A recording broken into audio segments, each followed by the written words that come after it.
Hello guys, welcome back again with me. Legal aspects are an integral part of business operation that play an important role in regulation, relationship between business entities, employees, customer, and competitor, governments, and other related parties. Legal aspects cover a wide range of matters that include corporate law, contract law, tax law, labor law, property law, intellectual property law, competition law, and various other regulation that apply within the scope of business in the context of a business feasibility study. Legal aspects have a very important role because they can they can provide a strong foundation for running a business legally, ethically, and sustainability. Okay, guys. Before I continue the material, I would like to introduce myself. First, I am Oxal Fajri from NG 22, a class with NPM 2241166. Okay, friends, let's move on to the next material. And apology, friends, I will continue using Indonesian language only. Oke teman-teman, studi kelayakan bisnis adalah tahap krusial dalam proses perencanaan bisnis yang bertujuan untuk mengevaluasi potensi keberhasilan suatu usaha. Dalam studi kelayakan bisnis, aspek hukum memiliki peran yang sangat penting karena dapat memberikan landasan yang kuat untuk menjalankan bisnis secara legal dan berkelanjutan. Dalam materi ini, kita akan membahas aspek hukum yang perlu diperhatikan dalam studi kelayakan bisnis. Apa aja sih aspek-aspek hukum tersebut? Yang pertama yaitu ada pendirian dan regulasi bisnis. Pada tahap awal studi kelayakan bisnis, penting untuk mempertimbangkan prosedur pendirian bisnis dan regulasi yang berlaku. Hal ini mencakup pemilihan struktur bisnis yang tepat seperti perseroan terbatas atau PT, kemitraan atau usaha perorangan sesuai dengan karakteristik dan skala bisnis yang direncanakan, serta memahami persyaratan legalitas perizinan dan dokumen yang diperlukan untuk memulai operasi bisnis. Kemudian yang berikutnya ada aspek hukum, yaitu ada kontrak dan perjanjian bisnis. Aspek hukum, kontrak dan perjanjian juga sangat penting dalam studi kelayakan bisnis.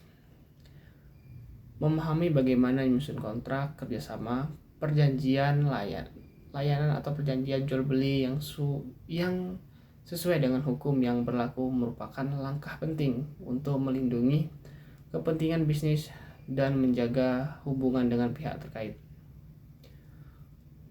Berikutnya yang ketiga yaitu ada aspek hukum perlindungan kekayaan intelektual. Nah, ini sangat penting dan sering kita dengar, yaitu kelayakan intelektual. Perlindungan kekayaan intelektual seperti merek, paten, hak cipta, dan rahasia dagang juga merupakan aspek hukum yang perlu dipertimbangkan dalam studi kelayakan bisnis. Memastikan bahwa hak-hak kekayaan intelektual dilindungi secara hukum dapat mencegah penyalahgunaan dan meningkatkan nilai bisnis dalam jangka panjang.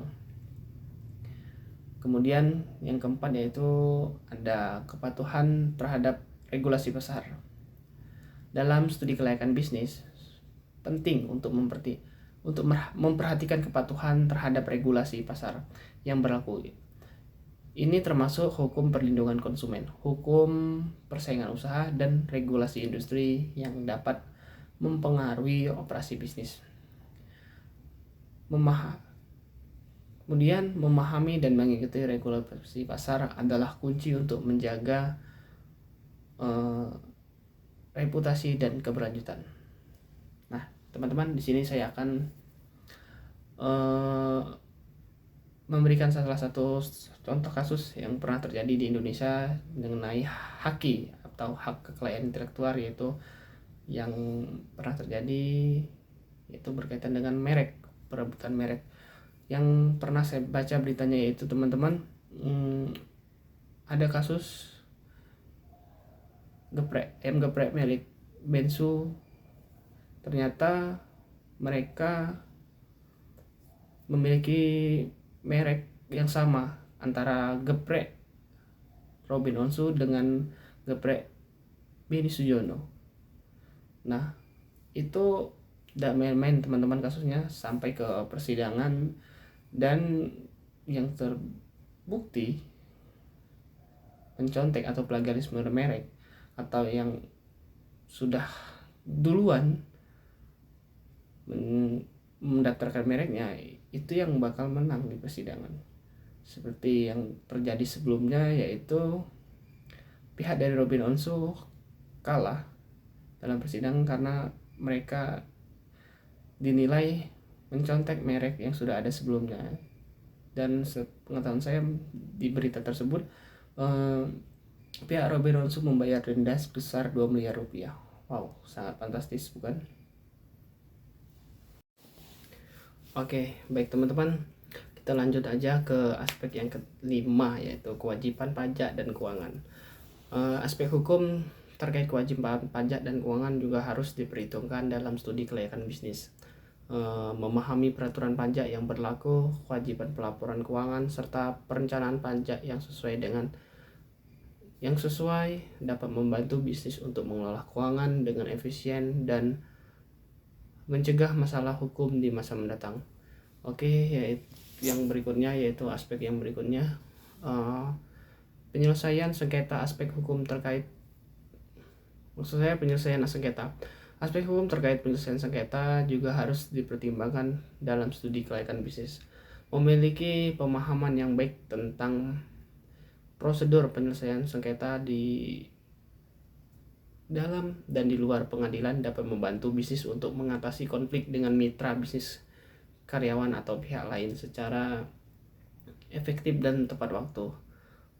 Kemudian yang nomor 7 atau yang terakhir, dalam studi kelayakan bisnis penting untuk melakukan evaluasi resiko hukum secara menyeluruh, mengidentifikasi dan menganalisis resiko hukum yang mungkin dihadapi bisnis, seperti gugatan hukum, pelanggaran hukum, atau perubahan regulasi, dapat membantu bisnis untuk mengambil langkah-langkah pencegahan yang tepat dan mengurangi dampak negatifnya. Oke, kesimpulannya, dengan memperhatikan aspek hukum yang telah disebutkan dalam studi kelayakan bisnis dapat memastikan bahwa operasi mereka berjalan sesuai dengan hukum yang berlaku, mengurangi resiko hukum, dan menciptakan lingkungan bisnis yang stabil dan berkelanjutan. Oleh karena itu, integritas aspek hukum dalam studi kelayakan bisnis merupakan langkah yang sangat penting untuk kesuksesan jangka panjang suatu usaha.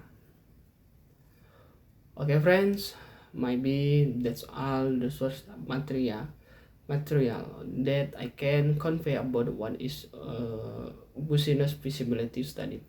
If there are wrong words, I apologize, and I end the video this time. Thank you and see you in the next video.